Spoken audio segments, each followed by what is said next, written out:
The beach can be a fun and relaxing place. That is, of course, until something horrific happens. Please join me in welcoming Lady Mcreepsta with these twisted tales of horror as we let the darkness take control. When I was about 6 years old, my family went on vacation to a beach in Florida. I'm a lot younger than my siblings, so while they were doing their own thing with their friends, I was stuck wherever my mom would take me. For the most part, we stayed in the extremely crowded pool area by our hotel, which had direct access to the beach. It's all a bit hazy, but at some point when I was swimming, I looked up where my mom was supposed to be sitting, and she wasn't there. I was really attached to her, so I got out and started looking for her. I scanned all the chairs and took a trip around the bar next to the pool, but I couldn't find her.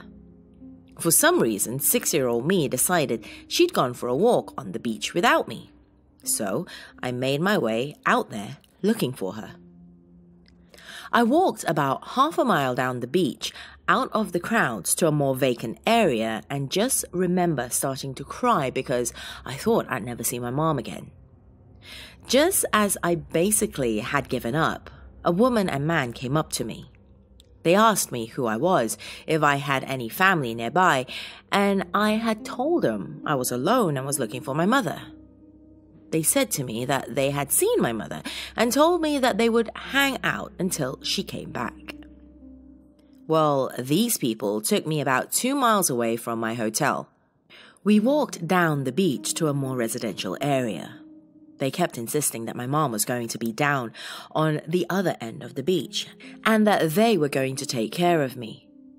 They tried to get me to build sandcastles with them, play in the water with them, and even told me that we could leave to go get dinner and they'd bring me back afterwards. I kept telling them no, and that I wanted to return to my hotel so that I could go up to my room and check for my mother there, and that's when they got really upset with me. The woman said to me, "We're going to leave, go get dinner at our house, and we will bring you back to your hotel afterwards. Got it?" I was starting to get really nervous, so I told them I didn't want to go with them and that I could walk back to my hotel on my own. The man then said, and I will never forget this, "You're coming home with us for dinner." He said it in one of those creepy, do it or die kind of tones. I don't know, it just stuck with me. Lucky for me, I heard my name in the distance. There was a group of people yelling for me. I bolted over to them, and they asked me who I was. When I told them my name, they smiled so big and said, "There are lots of people looking for you." When I turned around to tell the group that a man and woman had been hanging out with me, they were gone. The group, which actually ended up being hotel workers, took me back to my hotel where everyone was waiting. There was a fire truck, an ambulance, and news crews, all there because I had been gone for over half the day. The entire hotel pool area had been shut down in efforts to arrange search parties. My mother was sobbing, and all was okay. When I told the hotel workers what had happened, they were extremely concerned. Apparently, not even a week before, a child went missing in their beach access area. When that kid was found, he claimed a woman and man had lured him out to their car where they tried to forcibly take him home with them. That's when he bolted away and found another family for help. Always be wary of the ocean and never turn your back on it. The ocean is something beautiful and filled with joy, with treasures filling the shores. You can walk for hours along the coastlines, gazing upon the ocean waves. But this beauty cloaks one of the most dangerous and unpredictable forces I've ever known. About 20 years ago, my cousin Carla, who was maybe 15 at the time, was walking with her brother John on one of the beaches in Newport, Oregon. They were walking along the water, on the dark brown sand, with the small waves softly striking their feet. But on the coast, despite the fun of it all, a split second can change everything. 6-year-old John let go of Carla's hand for a moment, and she turned her head. What she saw made her eyes water and shake with horror. Her brother was no longer next to her, and was instead being dragged by one of the waves to the increasingly violent Pacific Ocean waves. She ran to try and save him, but a surprisingly large wave, known as a sneaker wave, struck in front of John, and in a matter of seconds, the riptide pushed John under the water and out to sea. The Coast Guard was called, and a massive search of the local ocean began mere minutes after the incident. John was found in the water with difficulty breathing, but he was somehow still alive. It was fortunate that the waves only took him about a mile or two offshore, or he would have probably never have been found, only to join the boat captains and crew members who have died at sea in the past. John was airlifted to the emergency room, and the doctors tried all they could to save him, but the amount of sand, salt, and water that filled his lungs were too much for him, and sadly, John passed away. My family was devastated, especially Carla and my grandmother Linda, and to this day, they tell me this story as a warning to always pay attention when walking on the beach, because cloaked in beauty, the ocean is a killer, just waiting to snatch its next victim. It was the summer of 2011, and I had just turned 16 and got my first car. So, like any other 16-year-old kid, I liked to hop in my car and turn up the music to ear-splitting levels and go. I started doing a lot of outdoor stuff when I got my car. My friends and I liked to go fishing and hiking. One day, I wanted to go fishing, but everyone was busy, so I decided to head out on my own. No big deal, I packed my car and headed to the beach. It was a nice, warm day on the gorgeous California coast. The only thing that would make it better was having a friend with me. I walked onto the pier and began fishing. People came and went, occasionally making conversation with me. I was there all day, and around 4 p.m., an Asian man who appeared to be in his mid-40s walked up and set his fishing stuff right next to me. Okay, whatevs, I thought to myself. He started making conversation, and before you know it, 2 hours had passed. Well, shit, I better get home. How do you catch something good out here? I started packing my stuff, and this guy says, "Oh, hey, can I have your number so we can text?" I wasn't even thinking. I normally don't hesitate because I was used to giving it out a lot at school. "Oh, sure. Here it is." Oh, shit. What the fuck did I just do? I thought to myself.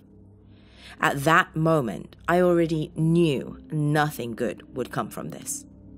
Sure enough, he called it to make sure I wasn't lying. The creepy bastard. I left without saying anything. Guess what? He followed me back to the parking lot saying he needed to go too. Oh, damn it. My heart started racing. He was going to follow me. I knew it. Luckily for me, he parked way on the other end of the lot. He asked me to wait for him because he still wanted to talk. Okay, yeah, I'll be right here. Yeah, right. I packed my car quickly, changed out of my sandy-smelling beach clothes, jumped in my car, and drove away. My phone went off, and he started following me to the freeway entrance. I didn't answer. As soon as I got on the ramp, I floored it and started weaving through traffic at 95 miles an hour, trying to lose this creep. He already had my cell number and knew my car. Luckily, I was 45 minutes from home, so I had plenty of time to lose him. Thanks to my trusty Scientist C, I was able to lose him after a 15-minute car chase. I got off the freeway and went through some city streets where I managed to lose him after making various turns and getting back on the freeway. He started harassing me over text messages, saying he wanted me and that he would get me one way or another. He would ask me for nudes. He sent me one of his own, and I kept the messages to show the police if things went further. After months of not replying his messages, he asked me, "Are you mad at me?" I didn't ask for nudes. That was my friend messing around. Chills ran through my body every time I got a message from him. I was on edge at all times, constantly checking my surroundings, and started carrying a switchblade. One day, I finally replied to a message with, who's this? I just bought this phone with this number. You must have the wrong number. Luckily for me, that was all it took. He bought it. It stopped.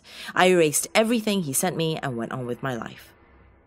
Since then, I've learned not to just blurt things like that out so quickly. Who knows what this dirtbag would have done to me? It still scares me to think about it.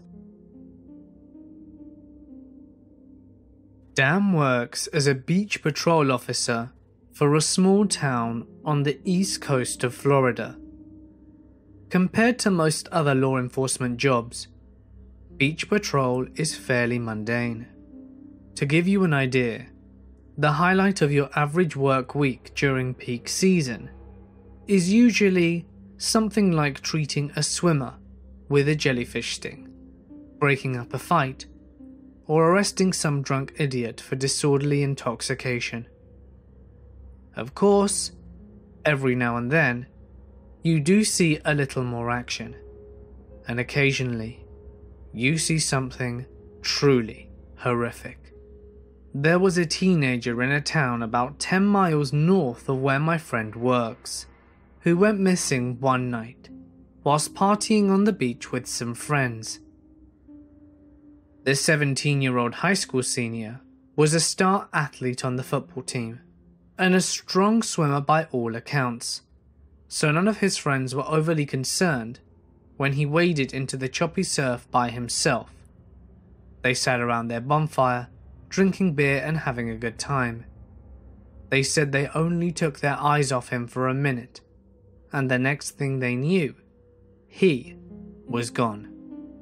Now, the first thing that probably comes to your mind of those listening is that this kid must have been taken down by a shark. Truth be told, shark attacks are far less common than you might think, and when they do happen, they're seldom fatal. The biggest threat to swimmers is actually rip currents. These powerful underwater currents can happen out of nowhere and are very quick, sweep even the strongest swimmer out to sea. Growing up in Florida, we're taught from an early age that if you're caught in one, you can escape by swimming parallel to the shore. The trouble is, a lot of people end up panicking and trying to swim against the current, exhausting themselves to the point that they eventually drown. It's easy to imagine how rationality can be abandoned for panic in such a scenario, especially for someone swimming alone at night who has been drinking. Either way, the authorities were notified of the disappearance. The police conducted a search of the area by helicopter, but turned up nothing. A missing persons report was filed, and everyone waited with bated breath as they feared for the worst. A few days later, Dan was at the beach patrol station when a Code 7, which is the dispatch code for a dead person, was called over the radio. He was one of the first responders to the scene when a couple of young teens claimed to have found a body drifting in the water. Through his binoculars, he could see what appeared to be a human head bobbing up and down at the waves, so he and two other officers went out in the patrol boat to investigate. As they got closer, they could see that it was in fact a dead body. The head was, for the most part, still intact, with the hot summer sun relentlessly beating down on it for the last 3 days. It was beginning to show signs of advanced decomposition. The eyes and lips looked to have been pecked away by seagulls, but the features were still mostly discernible, and it was definitely the missing high school student. From the neck down, however, was a completely different story. The rest of the body, which had been in the water the entire time, was now little more than a skeleton, with white flesh rags clinging to the bones. That had been, of course, been nibbled by all manner of aquatic life. Given the condition of the body, the only way to get it back to shore was to lasso it around the neck with a rope and tow it behind the boat.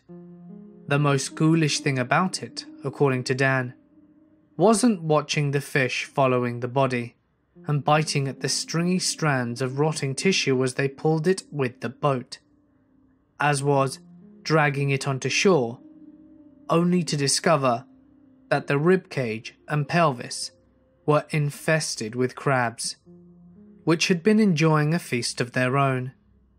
As for the 2 teens who reported it, they had been out surfing when one of them felt something brush up against him. He thought it was just a clump of seaweed, until he turned around and realized he was staring straight into the eyeless sockets of a human corpse. The incident was so traumatic that the boy apparently needed psychiatric counseling. It all happened about 10 or 12 years ago. I don't remember how old I was, but probably somewhere between 5 or 6 years old. We used to live in a city right next to the ocean. All this is happening in Germany. So obviously, during the summer, my family would go to the beach and enjoy themselves. Me and my best friend Jonas were just exploring the area around the beach and were just being little kids. There was this huge bush that you could go into. It might sound weird, but try to imagine a bush about 20 to 30 feet high, thick sides and hollow on the inside, so kids would always go in there and play. Me and my friend went in there, and we were just joking around, fighting with branches and stuff like that. That's when I noticed a shadow outside the bush heading towards the entrance of the bush. My friend and I don't think anything about it and just keep playing. The shadow kept walking and eventually reached the opening. It was an old man, maybe 60 years old. He starts smiling and tries to talk to us. We're basically trapped in the bush and start to freak out since we weren't supposed to talk to strangers, and here is this old guy trying to talk to us. He asks us stuff like where we are from and where our parents were. That's when my friend lost it and booked it through the bush's side. The guy's smile changes to an angry, scary face and charges at me. I follow my friend's example and we run to our parents. We told them what had happened and they stopped allowing us to go back there. We keep going to the beach for a couple of weeks and I could always see the guy in the distance looking at me and my buddy. So fast forward a couple of weeks, there was a huge lifeguard building with toilets. My friend goes to pee and I go with him because I want to buy some ice cream. He goes to the restrooms, which are about 20 feet down the hall from the snack bar. I buy my ice cream and wait for him. That's when I heard the scream. I run to the bathroom and rip open the door. There's just one stall with the door open. The same old guy that had been stalking us is standing in the stall's door. I can see my friend in the stall standing in the corner screaming and crying. That door behind me has shut. The guy sees me and starts yelling and looks like he's about to murder someone. I hurry to open the door and storm out to get help. I scream as loud as I can and a couple of lifeguards run over. I point to the door and they went in. They got the guy and the police were called. Me and my friend had to make statements and my friend was in therapy for a couple of months, but is now fine. Turns out This guy was a known child molester, but police had no evidence to lock him up till then. My cousin and I went night fishing on the coastline once. During the night, all the fish get more active and supposedly come closer to the surface because there aren't any birds snatching them up. So it's ideal for casting a rod into the waves. Anyway, I had been on the rods from 6 to 8 PM, and it was cold and I was tired. So I switched over with my cousin and tucked myself into the blanket and beach chair thing that we bought. It was getting to be dusk now, and I looked out along the beach, and about 300 meters up, I see a lump that looks to be moving its way up from the ocean and along the beach. I pointed out to my cousin, who also notices it, but it's dark now and very cold, so we couldn't really be bothered to investigate. I kept looking back at it every 10 minutes or so, because it's the only thing that's interesting when you're waiting for fish to hook. And sure enough, it went further up the beach every time, slowly crawling. I can see small limbs fluttering and trying to shift its large body forward, so I assume this is a sea turtle heading to shore to lay eggs. I'm interested to see this small sea creature a little closer, so I walk off towards it with a torch. As I get closer, it stops shuffling, but I can make it out a lot better. Its domed back and flat limbs are semi-obscured by the sand. As I get about 50 meters in, I'm struck by confusion. It's no longer resembling a sea turtle, but turns out to be a piece of driftwood. What? I turn it over to make sure that no crustacean is hiding underneath. I had watched this thing crawl its way up the beach and distinctly remember seeing sand flick up as it crawled.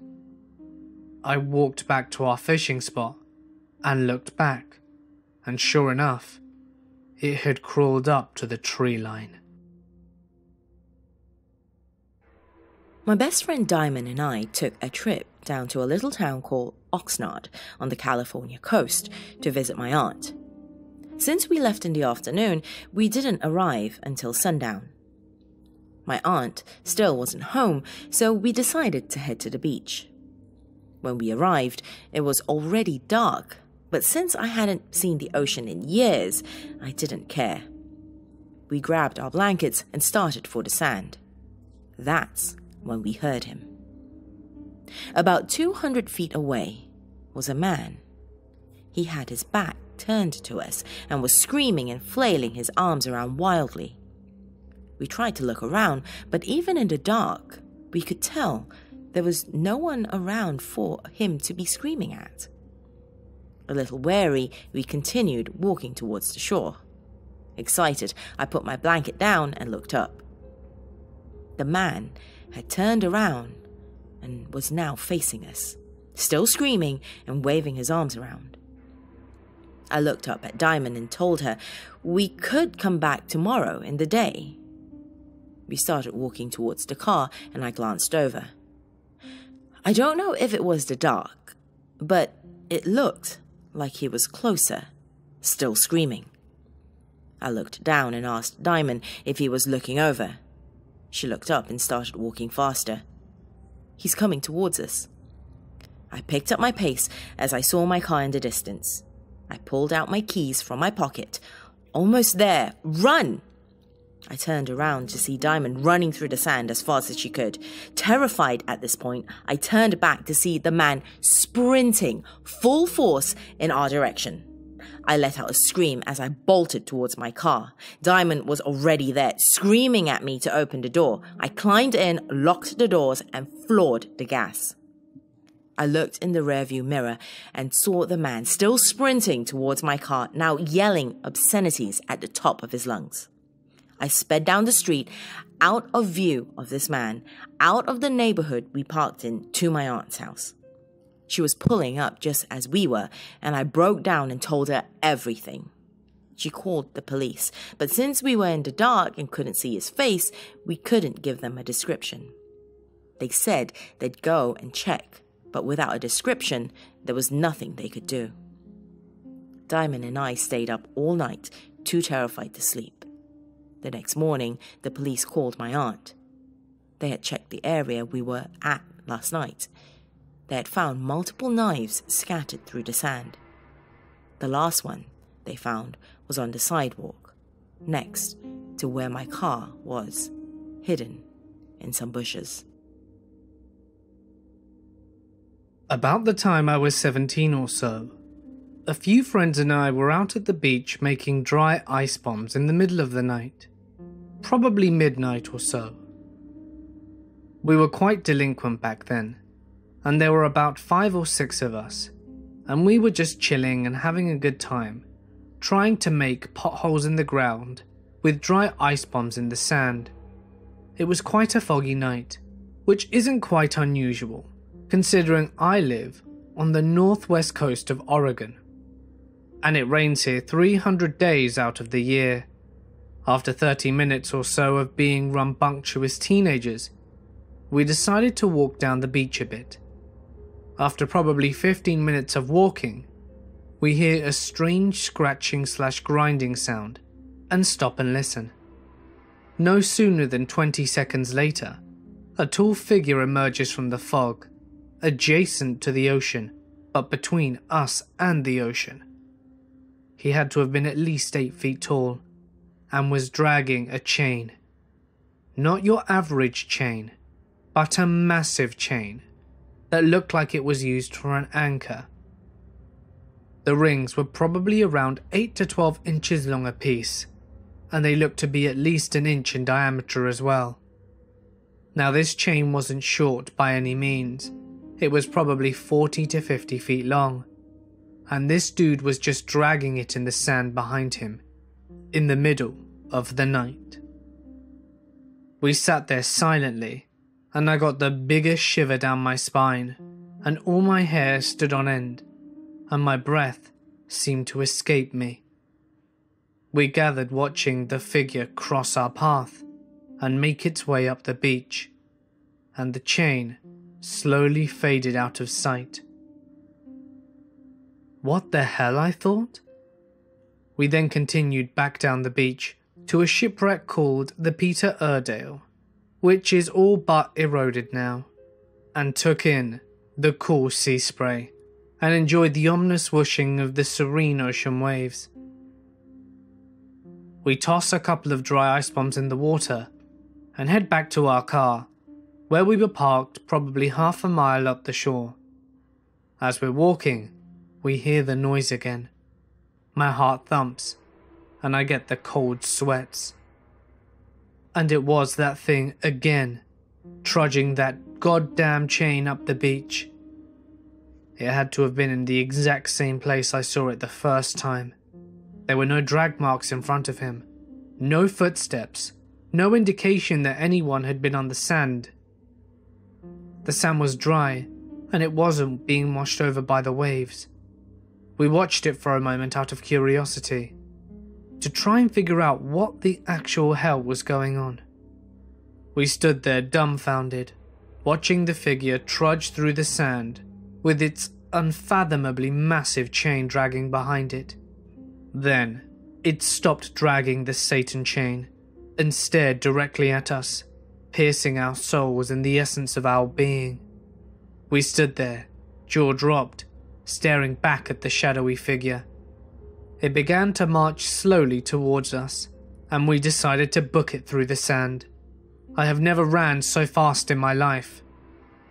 We all pile in the car and floor it out of there, easily hitting 80 miles an hour on the straight stretch of road across. I never saw the shadowy figure again. It was the strangest, most heart-wrenching, horrifying thing that I've ever experienced. None of us were on any drugs. We were all straight-edge kids, clean as a whistle. A week or so later, a friend of ours who wasn't there told us that people used to practice black magic on the dunes there, and there were some artifacts of demonology, and inverted crosses scattered about. I called bullshit on his accusations of such occurrences, and went out to search for said black magic devil worshippings at night. We were able to find some inverted crosses, which were made of some sort of metal that was all but rusted over, and concrete blocks, probably a cubic meter in size in a few different places, holes bored through them, and metal rings inserted through them. I put two and two together and theorized that the chains were the thing connected to these blocks in the dunes, and Lord knows for what purpose. I assumed that creature was of black magic / demonology, and will never set foot on those godforsaken cursed dunes again.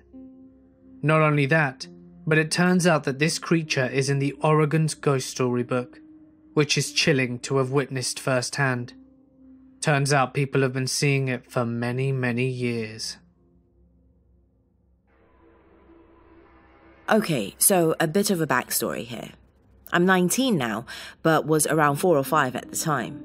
My parents used to be nudists when I was small and would encourage me and my brother, 7 or 8 at the time, to accept our bodies, not to be afraid to show the skin that we were born in, other child teaching stuff like that.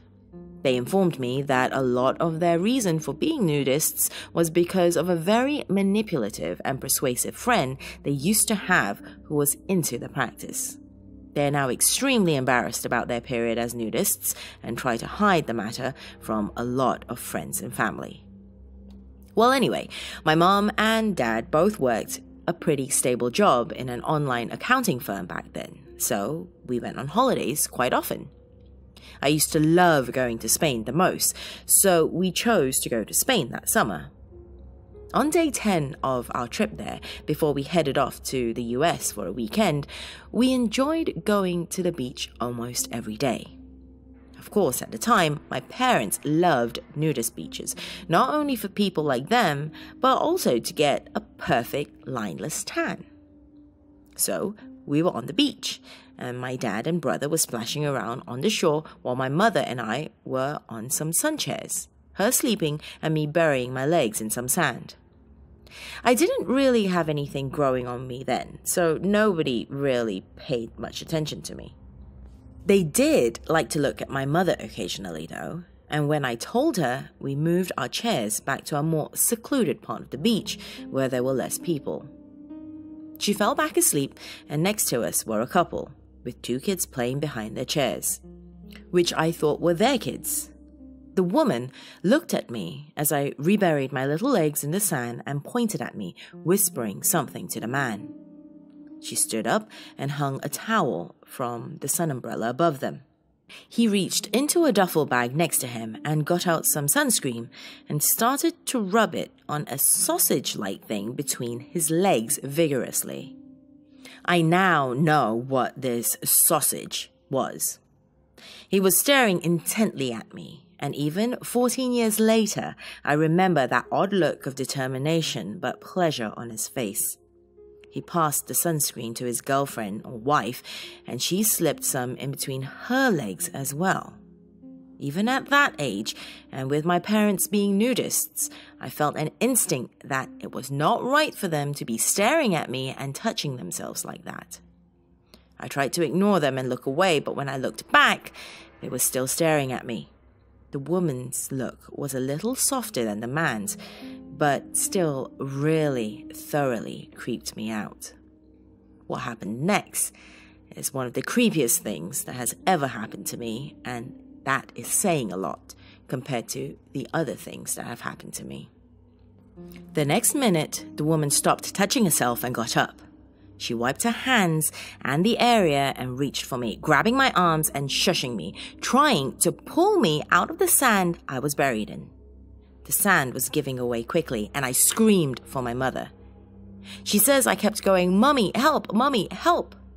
I don't remember. It was all a blur to me as my mom got up and yelled, "¿Qué estás haciendo?" at the woman. My mom said that the woman quickly let go of me and, not in Spanish, but in a Northern English accent, which she must have guessed because of the English tinge in my mom's Spanish, explained to her that I had buried myself deep in the sand up to my nose and she thought I was going to slip under, so she simply pulled me out of concern. The sand beneath me was wet, and from my hips upwards, I had not a spot of sand stuck to me whatsoever. So my mom knew she was lying. "Your daughter is very pretty. We meant no harm," the man said, unaware he was still rubbing his nether regions. At that point, my mom loses it. "What the fuck did you just say? And what are you doing to yourself, you disgusting old twit?" The man realized and removed his hand from his inner thigh. "Just sun cream. Keep the old sun from burning me. Just rubbing it in. Do you like hip-hop?" is what I said. My mom reminded him his wife had draped a towel that was blocking all the sun, and he blushed profusely. She spat in the woman's face, got my hand, and dragged me away quickly. We got to my brother and dad, and she told my dad what had happened. He stormed over to the lifeguard and explained to him very shortly the situation, and then him and the lifeguard went to where our stuff was. The couple had taken off, and all that was left were their seats and the 2 kids. My mom scoured through our beach bag for her cell to call the local police station, but her phone was missing. So was my dad's wallet. The lifeguard radioed into the beach kiosk to call the police and to play on the speakers placed on the bars around that 2 kids were unaccompanied and their parents needed to collect them. In about a minute or so, a woman came running, tears in her eyes, and scooped up the 2 kids. They must have been around 2 years old, and she held them, crying her eyes out. She thanked the lifeguard and my parents and told us that her husband had fallen asleep, and we told her the couple must have taken them and moved them to their spot. She had her cell in her hand and she said she was just about to call the police. My mom told her to, and the lifeguard offered to drive us all to the station, including the woman and her husband, as his shift was about to end. We all changed and drove down. In the end, my parents and a nice couple gave their statements. 2 days later, that couple was caught in a hotel offering kids around a pool sprites that had apparently been drugged. They admitted to being child fetishes, a more complicated word for nasty pedophiles, and were arrested for many charges, like child abduction. They were found with a kid in their hotel room, attempted kidnapping, child molestation, trespassing, amongst others. My dad says they were deported back to somewhere near Bradford, but ran away before court was due. I don't know if they're still out there. But creepy, vile couple who hurt kids and upset my childhood, let's never, ever meet again. Me and my buddy were taking a stroll at night on a beach in Florida. Lido Key Beach, if that makes a difference. Right after a big dinner. It was midwinter, and the wind was really whipping. Had to be in the low 30s with the wind chill. Because of this, the beach was deserted. No one. Moon is out, and lighting up the place so well, and everything is casting a shadow. So we're talking and whatnot, when we notice there is a guy walking parallel to us, but he's right near the surf. So we're near the sidewalk, because no one in their right mind walks near the surf in winter. The water is freezing. I point him out to my buddy Jim. Nothing really that odd yet, but this guy is keeping perfect pace with us. He's wearing a hoodie, so we can't see his face, and his hands are buried in his pockets. We speed up a little, and he speeds up too, at the exact same time. We slow down, so does he. Okay, whatever. My friend and I are both very large, and this is just one dude. Jim tells me this guy might be looking for trouble, so to be on our toes. I should mention that this being Florida, the beach is flat. Not even sand dunes. There's no place to hide. Everything is flat and wide open. It's just us and the mystery dude, as far as we can see. The guy is throwing off some pretty aggressive vibes. He's been following us for about 15 minutes and has now started staring at us whilst walking. He's not even looking where he's going. I turn my head to my buddy and tell him that this guy is nothing but trouble. I turn back. He's gone.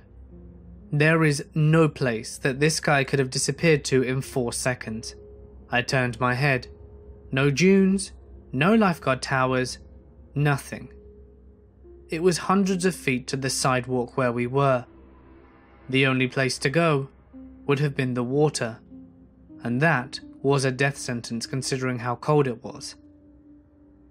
Not to mention we heard no splash, and there seemed to be no disturbance.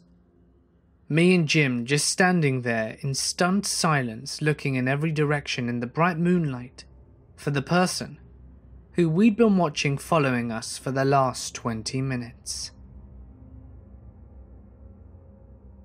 This takes place in a small, relatively quiet beach town in the southeastern United States, about 15 years ago. I went to the beach with my friends and our families when we were maybe 15 or 16 years old. We had a bonfire on the beach and a few of the guys were drinking. One of the guys from our group got really drunk and we had pretty much to carry him back up to the condo where we were spending the night. He forgot his shoes down where the fire was, so his sister, our friend, and I went back to get it. We had to exit through a private gate from the condo to get to the beach, then pass by the public beach access boardwalk to get to the place where we had gathered earlier. We saw 2 larger people coming down onto the beach from the public access entrance, almost bumping into us, and they never said a word. It was really dark, probably 12 at night, and there were no lights to speak of where we were.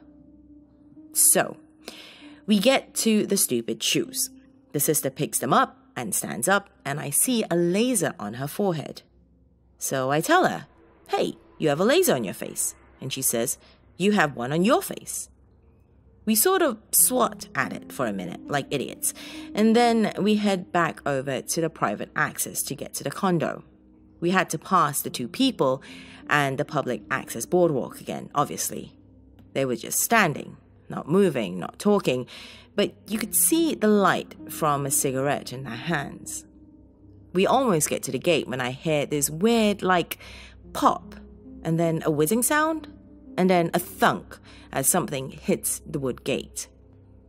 We stop and listen, and I decide it's bows and arrows because I am logical. And then we hear it again, and sister drops the shoes and grabs her leg, and we realize she has been shot with a bullet, not an arrow. So I scream, "Run!" and we struggle with the lock on the gate for a second, then haul ass back into the condo. The bullet grazed her leg, but left an enormous, covering the entire outside of her thigh, front to back, and probably 4 inches up and down, welt and broke the skin. We later realized that the lasers on our faces were the sights on the guns. So creepy dudes on the beach, let's not meet. I worked at a hotel in Thailand. It's the most popular hotel in the province. And that might be because we have the most infamous beach in the country, right in front of the hotel as well. What makes this particular beach get that much fame is because of 2 things. 1, it got hit by a tsunami half a decade ago. And 2, it has many phenomena, like rip currents, etc. Combine it with strong beliefs in the paranormal, and you've easily got an infamous beach. When I got out of my shift, I'm usually strolling on the balcony on the 3rd floor of the hotel, which gave me a whole view of the beach at night. Quite a sight to behold.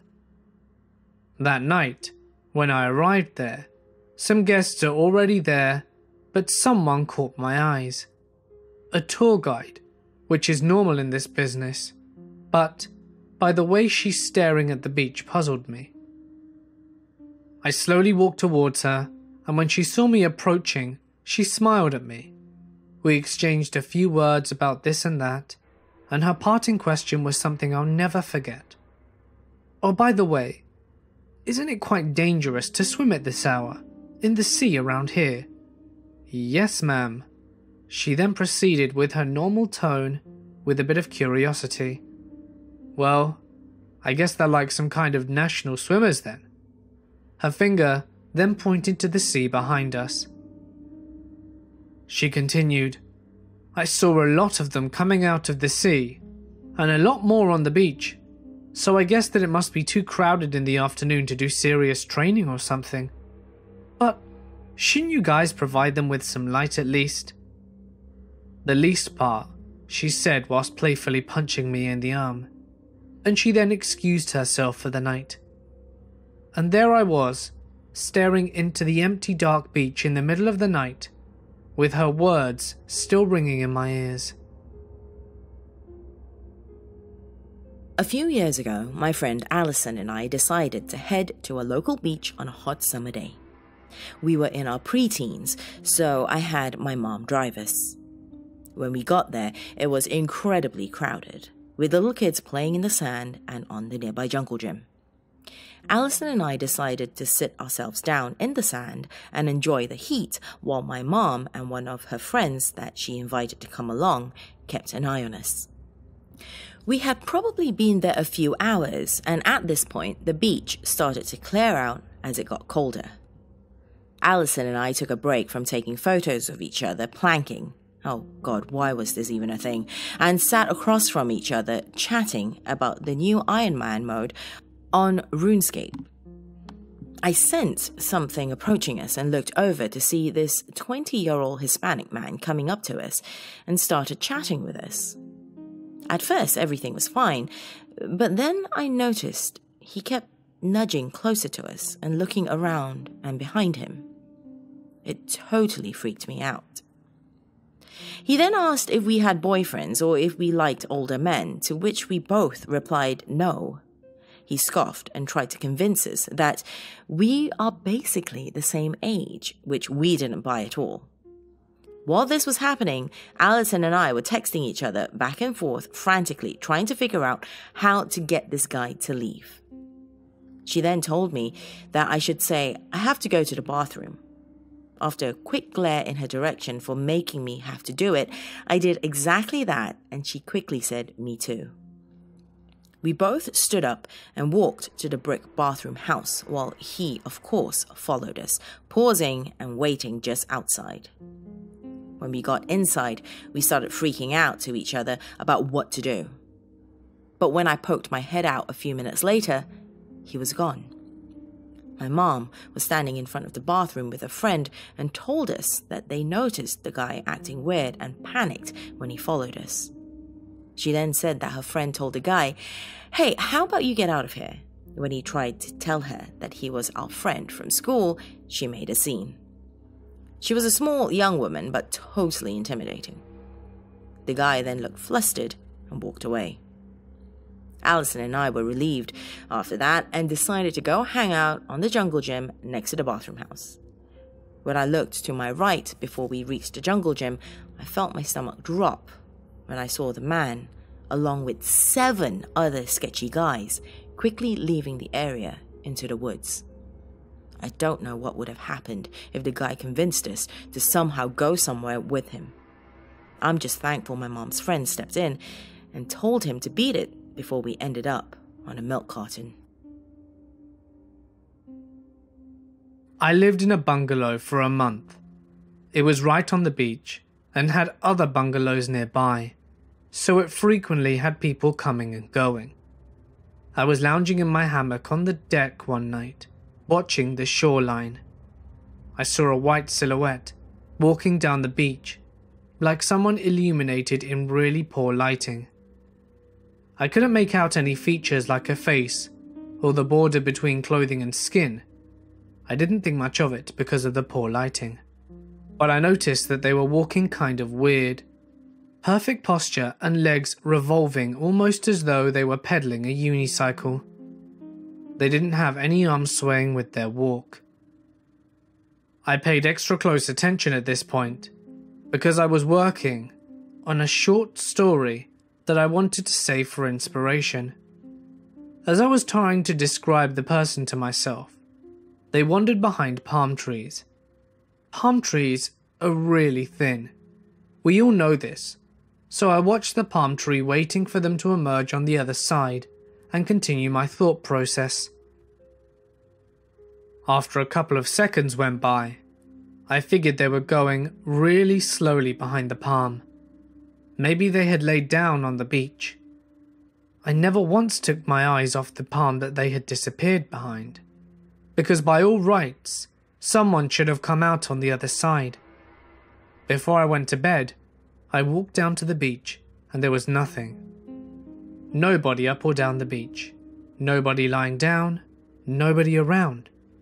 From the angle I had been watching in my hammock, the only way for someone to disappear like that would have been to know I was watching an army crawl really carefully away. I never fully decided on what I saw. So I had just graduated from high school in June, and about 2 weeks later, some friends and I decided to go camping out on the beach and have a bonfire and whatnot.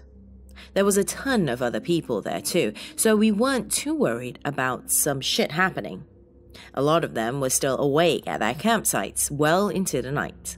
And at this age, no bonfire is complete without lots and lots of pot. Haha. So there's 4 of us, and we're hotboxing the tent. We're really turned up, and we're just munching away on whatever we had while talking and listening to music outside the fire. 1 a.m. rolls around and my mom calls me because she suddenly changed her mind and wanted me to come home. But I was so high I wasn't capable of leaving just yet. So I waited an hour and we hop into my buddy's truck and tear up the beach on the 10-minute drive back to the parking lot where I had left my car. We get there and I give everyone a hug goodbye and they tell me to drive safe or just bite the bullet and stay with them so I'm safe. I tell them I'll just nap in my car for a bit so I can come down before driving. They leave and I'm sitting in my car for about 15 minutes, but I just started getting creeped out.